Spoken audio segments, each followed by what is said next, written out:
Artificial intelligence ये कैसे काम करता है और किस तरह से आज के समय में लोगों का हिस्सा बनता चला जा रहा है। आप चाहें तो अपनी समस्याओं के निदान पाने के लिए इसका उपयोग किया जा सकता है। इसको बहुत डीपली समझना चाहिए कि एआई किस तरह से काम करता है और क्या चीज़ होता है।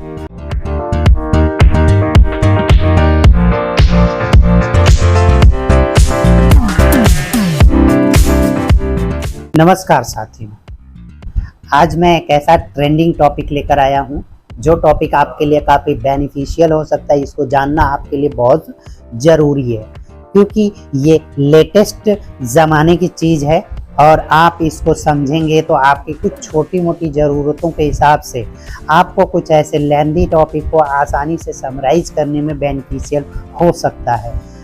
मैं बात कर रहा हूँ एआई का। एआई का मतलब होता है आर्टिफिशियल इंटेलिजेंस। ये कैसे काम करता है और किस तरह से आज के समय में लोगों का हिस्सा बनता चला जा रहा है। तो साथियों, जैसा कि ये एक ऐसी कंप्यूटर टेक्नोलॉजी है जो कि आपको इंफॉर्मेशन देने में सक्षम है, इंफॉर्मेशन को समराइज करने में सक्षम है।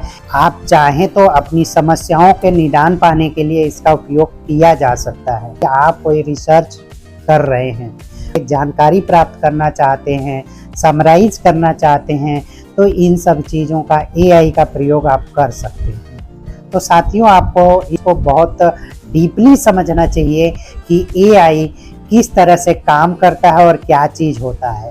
आज के समय में सबसे पॉपुलर एआई, इस समय जो लेटेस्ट एआई आया हुआ है, इसका नाम है ग्रोक। ये एआई अन्य एआई जैसे पुराने बहुत सारे एआई बने हुए हैं उन एआई से काफ़ी अपडेटेड है और ये ह्यूमन इंटरफेस मतलब ह्यूमरस स्ट्रक्चर में जवाब देने के लिए काफ़ी एक्सपर्ट माना जा रहा है। कुछ ऐसे जवाब दे रहा हो जो कि ह्यूमन टेंडेंसी से मिलता जुलता है। उससे पहले चैट जीपीटी ओपन एआई का बनाया गया रोबोटिक आंसर देता था और देता भी है, काफ़ी वो भी अच्छा है, सिस्टमैटिक आंसर देने के लिए ठीक है। लेकिन ग्रोक का जो आंसर है वो अलग अलग तरीके से, जैसे कि इन्वेंशन जो हुआ है वो एलन मस्क अमेरिकन कंपनी के द्वारा इसको बनाया गया है, जो कि अभी मार्च में हाल ही में लॉन्च हुआ है और काफ़ी ज़्यादा यूज़ में आने लगा है। इंडिया में ट्विटर की आपको पता ही है कि ट्विटर कितना डिमांड में है। पॉलिटिकल फेज में काफ़ी ज़्यादा यूज़ किए जाने वाला ट्विटर यानी एक्स यूज़ हो रहा है। तो इस चीज़ के बिहाफ पे जो आपका ग्रोक है ना, ग्रोक आपको वो चीज़ों का जवाब देता है, जैसे कि बहुत सारे पोस्ट डाले गए हैं किसी एक टॉपिक पे, उन सभी टॉपिक को क्या करता है, ये समराइज करता है और समराइज करके क्या करता है, आपको प्रेजेंट कर देता है। और उसका जो समरी आपको क्वेश्चंस का आंसर देना, जो कि ह्यूमन टेंडेंसी से काफ़ी एडवांस हो जाती है, और वो आपको जो जवाब देगा ह्यूमन टेंडेंसी की जैसे देगा, जैसा आप क्वेश्चन पूछेंगे उसी से मिलता जुलता आंसर वो देने में सक्षम है। तो इसलिए ग्रोक एआई काफ़ी तेज़ी से पॉपुलर होता चला जा रहा है साथियों। इसकी बहुत सारे पॉजिटिव पॉइंट्स हैं और बहुत सारे नेगेटिव पॉइंट्स भी हैं, जैसे कि कुछ ऐसी पोस्ट जो कि जेन्युइन नहीं है और बहुत ज़्यादा डाली जाए, अगर जैसे कंप्यूटर है, कंप्यूटर को आप जो बता दीजिए वो आंसर करेगा। जैसे एक छोटा बच्चा है, उसको आप कुछ भी बता दीजिए कि 2 और 2 4 की जगह पे 2 और 2 8 होता है, अगर हम बता दिया जाए तो कंप्यूटर बार बार वही बताएगा, क्योंकि उसके पास अपना कोई ब्रेन सिस्टम या फिर अपना कोई ऐसी कोई सिस्टम है ही नहीं है जिसके जरिए वो ट्रू इन्फॉर्मेशंस को प्रेजेंट करे। जो चीज़ें उसके अंदर हो उसके अंदर वो एनालाइज करेगा, उसी हिसाब से वो जवाब देगा।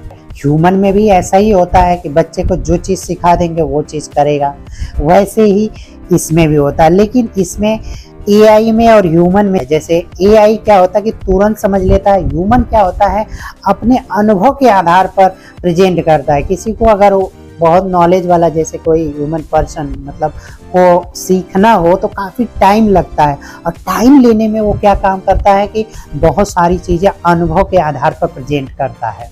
तो जो चीज़ अनुभव के आधार पे पैदा हुई चीज़ें होती है वो समझ लीजिए कि एकदम जेन्युइन होती है, सही होती है। जबकि एआई बिना अनुभव के आपको पुरानी इंफॉर्मेशन का समराइजेशन के आधार पर, आपको कैलकुलेशन के आधार पर आपको जवाब देने वाला है। इसलिए इस पर ट्रू इंफॉर्मेशन मानना गलत अवधारणा होगी। इस चीज़ को आपको मानना चाहिए कि एआई 100% का प्रेजेंट नहीं करेगा, सही चीज़ें नहीं दे सकता है।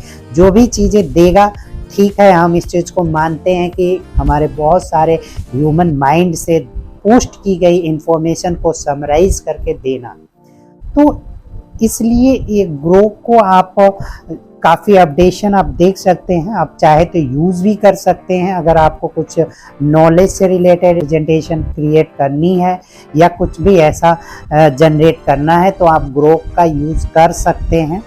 लेकिन ट्रूली इंफॉर्मेशंस नहीं होती, उसकी कोई भी इंफॉर्मेशन ग्रोक देता है तो उसको पूरी तरह से जांचें, परखें, तभी उसको प्रेजेंट करें, क्योंकि उसमें आपका अनुभव, आपके द्वारा ग्रोक के द्वारा दिया गया इंफॉर्मेशन अगर आप अपने अनुभव के हिसाब से अगर मिलाते नहीं हैं तो वो आपके लिए प्रॉब्लमदायक हो सकता है। मतलब आप उसके रिस्पॉन्सिबल हो सकते हैं, ग्रोक नहीं होगा। ग्रोक तो जो भी चीज़ें समराइज करके दे रहा है, लेकिन जो पोस्ट कर रहा है उनकी इंफॉर्मेशन, उसका रिस्पॉन्सिबल पर्सन वही होगा। तो साथियों, इस चीज़ को आप समझिए, माइनस पॉइंट को बहुत अच्छे से समझिए, क्योंकि आपके लिए आप जो पोस्ट ग्रोक से निकाल रहे हैं, जो भी इंफॉर्मेशन निकाल रहे हैं, इसकी कोई रिस्पॉन्सिबिलिटी ग्रोक या डेवलप करने वाली कंपनी नहीं हो सकती है।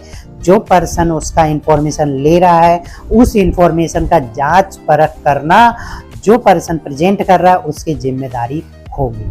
तो दोस्तों, ये इंफॉर्मेशन आपको अगर अच्छी लगी है तो लाइक करिए और इस इंफॉर्मेशन को अपने दोस्त या रिश्तेदार तक शेयर जरूर करिए। थैंक यू दोस्तों, नमस्कार।